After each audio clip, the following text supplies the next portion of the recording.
Hello বন্ধুরা, কেমন আছো? শুরু করলাম আরও একটা নতুন ব্লগ। আজকে একদম পৌষ সংক্রান্তির সূচনা। এই প্রথমবার বাপের বাড়ি গেছি পৌষ সংক্রান্তিতে। কেননা সংক্রান্তিতে তো প্রত্যেকের বাড়িতেই কিছু না কিছু কাজ থাকে, তো আমি তো প্রতিবার শ্বশুর বাড়িতেই থাকি, কিন্তু এইবার প্রথম বাবুর জন্য আমি আছি বাপের বাড়িতে। আর এই প্রথম বাবুরও জীবনের প্রথম পৌষ সংক্রান্তি। সময়টা এমন পড়েছে যে পৌষ সংক্রান্তি পড়ে গেছে আর আমিও বাবুকে নিয়ে আছি মানে মায়ের কাছে। পৌষ সংক্রান্তিতে তো আমাদের এখানে প্রচুর ঘুড়ি ওড়ে।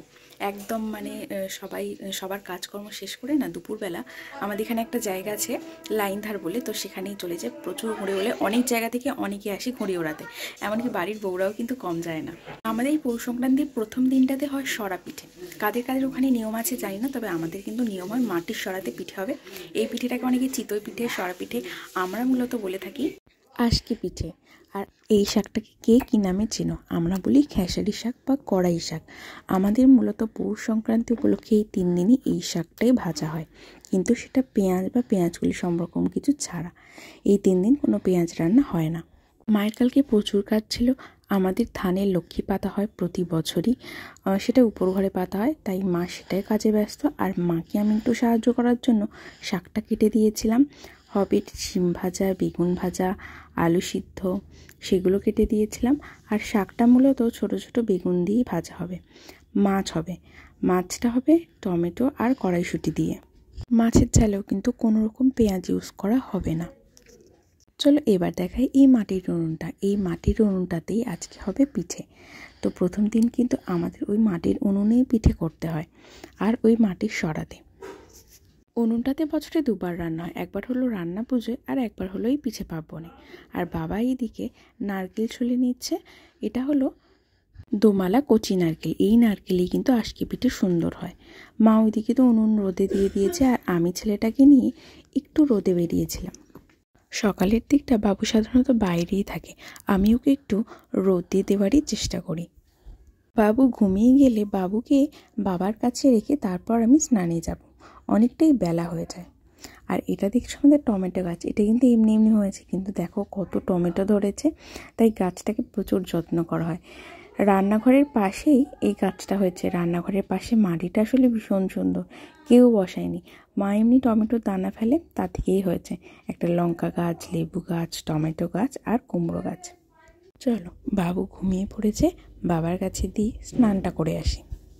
স্নান করে চলে এসেছি। চলো দেখি মা কী রান্না করছে। আজকে আমাদের হয় মুসুর ডাল। এটা হলো জিরে আর শুকনো লঙ্কা ফোড়ন দিয়ে। এখানে বেগুন ভাজা আর শিম ভাজা করে ফেলেছে মা। আর এখানে কড়াই শাকটা মা বেগুন দিয়ে ভেজে নিচ্ছে। আর শুধু মাছের ঝালটা বাকি, মাছের ঝালটা লাস্টে করবে বলে ওই তো আগেই বলেছি টমেটো আর কড়াইশুঁটি দিয়ে। তো চলো, রান্না হয়ে গেলে আবার একবার তোমাদের দেখিয়ে দেবো। দুপুরে মেনুতে ছিল সাদা মাছের তেল ভাজা, আলু সিদ্ধ, শিম ভাজা, বেগুন ভাজা, বেগুন দিয়ে খেসারির শাক ভাজা, ডাল আর মাছের ঝাল। দুপুরের লাঞ্চ সেরে এসে দেখি ছেলে আমার উঠে পড়েছে। সন্ধেবেলা থেকে পিঠের তোড়জোড় আমাদের একদম শুরু হয়ে গেছে। তো আমাদের আগেই বলেছি প্রথম দিন কিন্তু আমাদের আশকি পিঠেই হয়, আবার তাও সেটা মাটির উনুনে। মা এখানে মাটির সরটা একদম পরিষ্কার করে দিয়েছে, আর বাপি উনুনটা ধরিয়ে দিচ্ছে মাকে। মা এখানে মাটির সরাটাতে একটু তেল ভালো করে লাগিয়ে নিচ্ছে, যাতে পিঠেগুলো খুব সহজেই উঠে যায়। আমাদের কিন্তু কাঠের জালেই হয় প্রথম দিনের পিঠেটা। আমার মা আজকে পিঠের দিন প্রতি বছরই চাল আর ডালটা যেটা লাগে ওটা শিলেই বাটতো, কিন্তু এখন আর মা পারে না। মায়ের হাঁটুর ব্যথা, ওই জন্য মা মিক্সিতেই এই আজকের দিনে বেটে নেয়। বোন কোচিং থেকে চলে এসেছে, আর আমার ছেলে তার কোলে উঠে পড়েছে।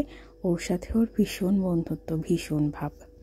এদিকে কাঠের উনুনে একটা একটা করে পিঠে করে ফেলছে। প্রথম পিঠে নাকি উনুন গিয়েই দিতে হয়। মা কিছুটা ব্যাটার আমার জন্য রেখেছিল, যেটা আমি কড়াই করে করব বলে। আমি তো কোনোদিন আশকি পিঠে করিইনি, কেননা আমার শ্বশুরবাড়িতে কখনো আশকি পিঠে হয়নি আমি যাওয়ার পর। আসলে শ্বশুরবাড়ির কেউ খেতে অতটা পছন্দ করে না, তাই আশকি পিঠে আমি প্রায় খাবো 4 বছর পর। আর বাকিটা কড়াই করে নিচ্ছি, কেননা দুজনে যদি আলাদা জায়গায় করি তাহলে পিঠেটা খুব তাড়াতাড়ি হবে, কারণ এই পিঠেটা হতে কিন্তু একটু সময় লাগে। তারপর বাপিকে গুড় দিয়ে টেস্ট করতে দেওয়া হয়েছিল। আমি কোনোদিন পিঠে না করলেও কিন্তু কড়াতে আমি 7টা পিঠে করেছিলাম, বেশ কিন্তু ভালোই হয়েছিল। প্রথমবার করেছি তো ভীষণ আনন্দ লাগছিল। মায়ের কিন্তু পিঠে প্রায় শেষের দিকেই, মায়ের কিন্তু পূর্ণিমা, মা কিন্তু এই পিঠেটা খাবে না। আর অন্যদিকে আমি গ্যাসে দুধ বসিয়ে দিয়েছি, এটা দুধ আজকের জন্য। দুধটা তো বেশ ঘনই, তাই একটু জল মিশিয়েছি আর এটাকে আর একটু গাঢ় করে নেব। পিঠে হয়েও গেছে, সার্ভ করা হয়ে গেছে। কেমন লাগছে অবশ্যই জানো। খেতে তো দারুণ হয়েছিল।